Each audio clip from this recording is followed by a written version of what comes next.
টানা তৃতীয় দিনের মতো বাংলা ব্লকের সেই ব্লকেটে কিন্তু ঢাকা সহ সারা দেশের বিভিন্ন বিশ্ববিদ্যালয়ের সাধারণ শিক্ষার্থীরা কিন্তু এভাবেই সড়ক অচল করে, সড়ক অবরোধ করে তারা তাদের যে দাবি সেই দাবিতে তারা অনড় রয়েছেন। এবং আজ বেলা 12টা থেকে শাহবাগ মোড় সহ ঢাকার বেশ কিছু গুরুত্বপূর্ণ মোড়ে কিন্তু শিক্ষার্থীরা অবস্থান নিয়েছেন, খণ্ড খণ্ডভাবে ছড়িয়ে ছিটিয়ে।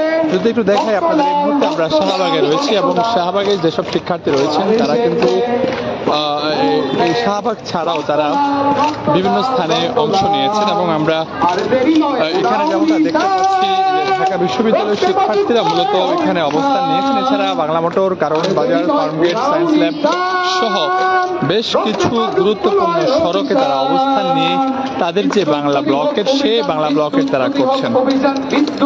এছাড়াও জগন্নাথ বিশ্ববিদ্যালয় বেলা 2:30টার সময় তারা বলেছেন যে 0 পয়েন্ট, সেই 0 পয়েন্ট তারা ব্লকেট করার ঘোষণা দিয়েছেন। এছাড়া ঢাকা ছাড়াও জাহাঙ্গীরনগর বিশ্ববিদ্যালয়, কুমিল্লা বিশ্ববিদ্যালয়, বরিশাল বিশ্ববিদ্যালয় সহ দেশের বিভিন্ন বিশ্ববিদ্যালয়ে এই ব্লকের যে কর্মসূচি সেই ব্লকের কর্মসূচি তারা পালিত করছে, তারা পালিত করছে। এবং আমরা এখানেও দেখতে পেয়েছি যে শিক্ষার্থীরা কিন্তু তাদের যে দাবি সেই দাবি তারা অনড় রয়েছে এবং এখানে বেশিরভাগ শিক্ষার্থী নারী রয়েছেন।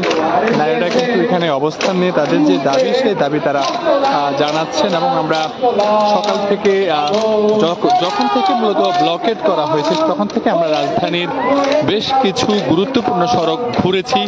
আমরা ঘুরে যেমনটা দেখেছি যে বাংলা মোটর, কারওয়ান বাজার, ফার্মগেট, সায়েন্স ল্যাব, মৎস্য ভবন থেকে শুরু করে বেশ কিছু গুরুত্বপূর্ণ আমরা সড়ক অবরোধ করে তাদেরকে আমরা বিক্ষোভ করতে দেখেছি। এবং এর ব্যতিক্রম কিন্তু শাহবাগ নয়, এবং শাহবাগে কিন্তু যথারীতি এই যে বিক্ষোভ, এই যে অবরোধ সেটি কিন্তু ক্রমশই রয়েছে। আমরা একটু যদি আপনাদের সামনে থেকে দেখাই তাহলে আরো বুঝতে পারবেন বিষয়গুলো, যে শিক্ষার্থীরা বেশ অনড় রয়েছেন তাদের যে দাবি সেই দাবি আদায়। এবং এখানে গান, কবিতা তারা কিছুক্ষণ পর করে তারা এবং এর পরপরই তারা স্লোগান দিচ্ছেন।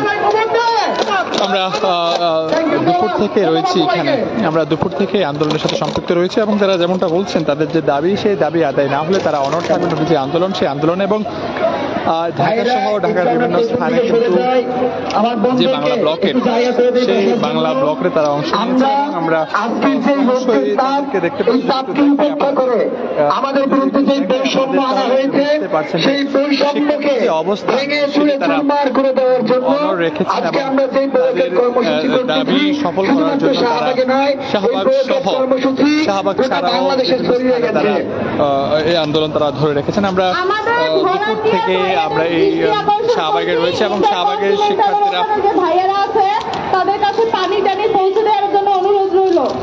এবং এই যে শাহবাগ ছাড়াও কিন্তু ঢাকা বিশ্ববিদ্যালয়ের শিক্ষার্থীরা বিভিন্ন ভাগে ভাগ হয়ে তারা বিভিন্ন স্থানে অংশগ্রহণ করেছেন। এবং যদি বলে রাখি সকাল 10টায় তারা ঢাকা বিশ্ববিদ্যালয়ের কেন্দ্রীয় যে সেন্ট্রাল লাইব্রেরি সেই কেন্দ্রীয় লাইব্রেরির সামনে তারা কিন্তু জড়ো হন এবং এরপর মিছিল নিয়ে তারা শাহবাগ অবরোধ করেন। শাহবাগ অবরোধ করার পরে তারা বাংলা মোটর, কারওয়ান বাজার, হোটেল এবং ফার্মগেট সবকিছু তারা অবরোধ করে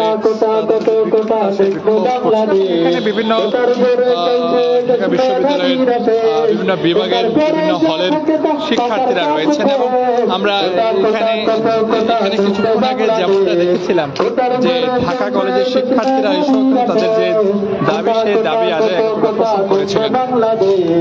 কোটার ঘরে চলছে দেশ মেধাবীরা শেষ, চাকরি গুলো কোটার ঘরে মেধাবীরা কেন মরে, অবশেষে মেধাগুলো শেষ করে যায় দলে দলে, চাকরি গুলো কোটার ঘরে মেধাবীরা কেন মরে, অবশেষে মেধাগুলো শেষ করে যায় দলে দলে, এই দাবিতে ধ্বংস হবে সোনার বাংলাদেশ, কোটার ঘরে চলছে এদেশ মেধাবীরা শেষ, কোটা কোটা কত কোটা দেখতে বাংলাদেশ, কোটার ঘরে চলছে দেশ মেধাবীরা শেষ, কোটা কোটা কত কোটা দেখতে বাংলাদেশ, কোটার ঘরে চলছে দেশ মেধাবীরা শেষ, গরিব পাশে আশায় আশায় পড়ালেখায় পেতে বাঁচায়, সেই আশা কোটায় নিজে গরিব যাবে বাঁচে পড়ালেখায় পেতে বাঁচে সেই আশা কোথায় মিশে গরিব যাবে সত্যি জানায় এই জগতে ধ্বংস হবে সোনার বাংলাদেশ কোটার জোরে চলছে দেশ মেধাবীরা দেশ কোটা কোটা কত কোটা দেখবে বাংলাদেশ কোটার জোরে চলছে দেশ মেধাবীরা দেখতে পাচ্ছেন যে শিক্ষার্থীরা যারা সড়ক অবরোধ করে বিক্ষোভ করছেন তারা কিন্তু মাঝে মধ্যে গান কবিতা আবৃত্তি করছেন। আমরা যুক্ত হয়েছি এই মুহূর্তে শাহবাগে এবং শাহবাগে শিক্ষার্থীরা তাদের যে অবরোধ তাদের যে ব্লক ধরে